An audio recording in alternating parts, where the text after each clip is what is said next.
Akkam jirtu daawwattoota qophii waan keenya maal keessa jirtu. Waan Oromoo diaspora ka jirtu ko dhaga'ee anis ka yaada kiyya asitti sheerii isa wajjin godhuu deemaa isaan affeereedha. Akkam jirtu harka fuuluma jirtanitti nagaan kiyya sanaa ga'uu jedha. Horaa bulaa yeroo keessan immoo fudhattanii waan qophii waan keenya shoo kana ka daawwattaniif immoo galatoomaa sanii jedha ulfaadhaa jiraadha. Tolega qophii waan keenya waan Oromoo diaspora ka jedhu irratti xiyyeeffata kaarraa yeroo keessanis baay'een fudhadhu yeroo keessanis ngubuu viidiyoo hedduu akka qopheessu deemu immoo akka beektan fedhaa viidiyoo maybe 3-4 videos. Yes, I'm going to produce 3-4 videos kan irratti xiyyeeffate. Waan Oromoo diaspora ka jedhu qopheessu jiranii TPLF OPDO fayyadamte. Akkuma duraan jedhe qophii waan keenyaa san irratti xiyyeeffata achuutu hin deemin duraanii mee namicha kana ilaala. Namichi kuni imbaasii Tigreetii qunnamtii nama qabu nama imbaasii Tigreetii hojjetu.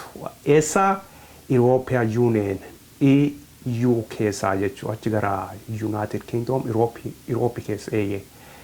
Kanaafi namicha kana sorasaa laala kanaan booda wala gara thank you wala gara kamara.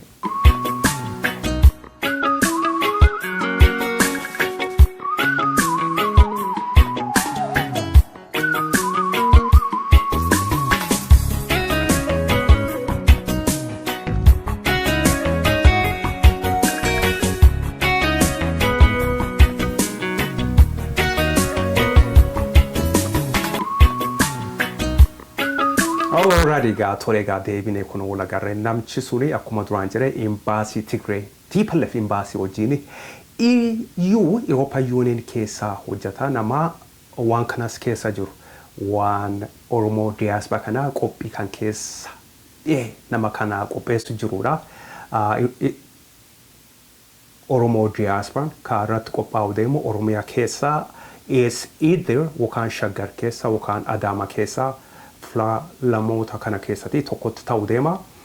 Ka ta'uu deemu August ji'a dhufuudha jechuudha. Ji'a dhufuu August 3 jala qabee haga August 10 Oromoo Diaspora Week Oromoo Diaspora Festival Week jedhuun August 3 jala qabee haga August 10 ji'a dhufuu jechuudha. Okay, kana duuba eenyu jira kanaaf ani viidiyoo ka qopheesse kana Oromoo Diaspora Festival Week August 3 to 10 kana duuba eenyutu jira wajjin laalle anu laale akka nama tokkotti yaada kiyyatti TPLF dudduubaan jiraadha jechuu isaanii qopheeffatu. OPDO waan harkaan qabdu duruma beennedha. OPDO waan tokkollee harkaan qabdu. Oto OPDO biyya san harkaa qabaattee Oromoon biyya isaatii hin ba'u. Oromoon Nairobi hin deemu, Yemen hin deemu, Saudi Arabia hin deemu, lafa ofirraa waan ba'uuf hin qabu. Oto OPDO dhugaa labsan harka ofiitii yoo qabaatte. Oto OPDO dhugaa aangoo dhugaa otoo qabaatanii. Aangoo dhugaa otoo qabaatanii qotee bulaan Oromoo keessatti lafirraatii kaasanii labsaatti immoo abbaa tsaayifaan nama fedhaniiti. Chaayinaati yookaan warroota kunoo diaspora jedhan kanaati hin gurguranii jechuudha. No, aangoo dhugaa otoo qabaatanii aangoo sobaati jechuudha. Isaanii gooftaa qabanii gooftaan isaanii akkuma viidiyoo duraa irratti jedhee gooftaan isaanii TPLFidha. Muktaar Kadirfaan gooftaan isaanii Bereket Simoon Dr. Gabriel Mikael Melali Mikaeli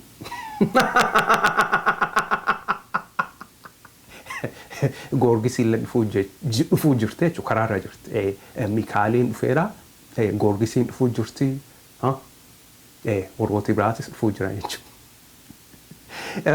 Isaanii duuba jira jechuu Bereket Simoofaatti duuban jira Gabriel Mikael Dr. Tedros Abbaa Tsaayifaa Oromoo Festival duduu kana duu isaanitti jiran isaanii qopheesse OPDO kennan OPDO eenyu kennani Muktaar Kadiriin jalaan immoo namichi kunoo European Union kunoo isaa ilaalama picture isaa kana duraanii agartanii kunoo gubbaanii eenyu kenna Bereket Simon gubbaan jira TPLFidha ittaan immoo jalaanii eenyutti jira isa jaratti kanni jaarat isa jara ka jaarame immoo eenyu OPDO dhaadio eenyudha eenyu Muktaar Kadir Bereket gubbaan jira Muktaar Kadir ittaanetti isaan jalatti immoo European Union keessa ka hojjetuuf European Union TPLF baasii Europe keessa ka jiru ka hojjetu Oromoo diaspora kanarra ka qopheessu ka jiru namicha kanaadha jechuu gadiin ka jiru kan maqaa isaa dhaa'uun firuudha.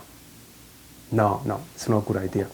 Anyway, kuno ka warroota sadoot gubbaan ka jiru TPLFidha ka ittaanu OPDOdha sadeessuun OPDO xiqqishoo jechuu. OPDO xiqqishoo sadi jira gubbaan ka ittaantu kaan immoo kun gooftaan gubbaa jira jechuu. OPDOon kana qopheessu jirtidha. Ati immoo deemu jirta. Ati waan kana raati qooda fudhachuu deemu jirta moo akkamii sabboona Oromoo tokko taate yookaanis nama biyya faattu lafa jaarachuu man bitachuu fedhaa. Lafa bitachuu fedhaa wofeete deemu jirta moo deemu jiraatte ani waan si duraan dhaabadhu garuu information kuno akkuma sitti mu jiru kana barachuu jirta beekuu jirta woo deemu jiraata namooti deemu jiraata yookaan nama qunnamti Oromoo diaspora week kan irraa fudhachuu ka deemu ka beektaa woo jiraate nama saniini yookaan atoo deemu jiraate yookaan nama beetu ka deemu jiroo jiraate please picture nu kaasa nama deemee qunnamti irraa fudhate ani beekuu fedhaa gama kootiin beekuu fedhaa namoota hundumaa picture kaasati as ergaga picture bilisummaa tv@gmail.com please woo deemu jiraatan picture kaasati as erga bilisummaa tv@gmail.com pictures videos yoo kaastanii asiiti naati ergaadha anatti itti gaafatamaa you don't worry oma yaadin dhugaa gara kiyyarki garuu picture sanii hundumaas video qopheesse YouTube itti maxxansuu danda'a namooti diaspora keessa jiranii namoota san eenyummaa isaanii hin beekanii jechuu kanaaf diinaa fi fira adda baafattaa jechuu sanoo baafattee laafa dhufaa jechuu rakkoon hundumtuu xiqqaachaa deemaa jechuu maal fotte fira kan keen beektaa jala deemtuun beektaa namoota ganama Oromoo siin jedhaa galgala Abashaa siin jedhaa namoota kan hundumaa adda baafattaa jechuu yeroo kan keen gubtu fagootuu beektaa jechuu eenyummaa ishii secondii dhoo namitti san hin beekaa YouTube irratti argeedha namoota qunnamti Tigree wajjin qabduudha kanaaf Tigree wajjin yeroo kan keen gubtu ati TPLFin ganama galgala qotee bulaa milaal qotee bulaa Oromoo lafirraa kaasee ganama galgala lafa isaa immoo abbaa fedhetti gurguratu qotee bulaan suni maatii ka qaba maal ta'u isaan beekta eessa galan isaan gari galan jiruudha kunoo isaanii ala bula ta'anii al ta'anii kadhatan lafum isaanii irratti abbaan lafaa kadhattu ta'a meelaala Chaayinaan fulaa fedhe deemee lafa bitata Tigreen qopheessitee fi itti gurguratti OPDO maal hojjetu OPDOni qotee bulaa Oromoo afaan Oromootiin itti dubbachaa lafirraatii kaasanii lafa san qopheessanii eenyu kennan beektaa TPLFitti kennanii jechuu Bereket Simoofaanii kennuudha Dr. Gabriel Mikael faa kennuu Goorgisii kennuu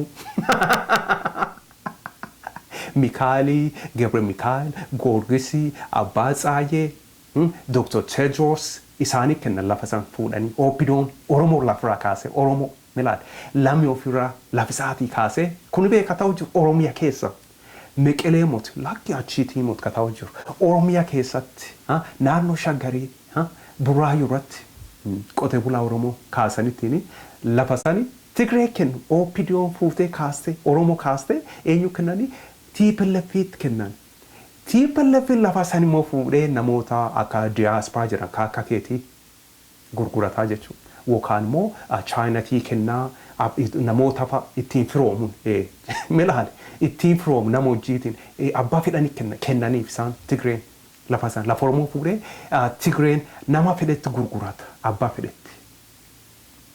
qophii waan keenyaa kaawwan diaspora laachisee qophii diaspora san Oromo Diaspora Festival Week August 3 to 10 laachisee kana fakkaataa viidiyoo biraatis qopheessuu akka deemu akkana beektan fedhaa Oromo Diaspora Week laachisee viidiyoo hedduu qopheessuu deema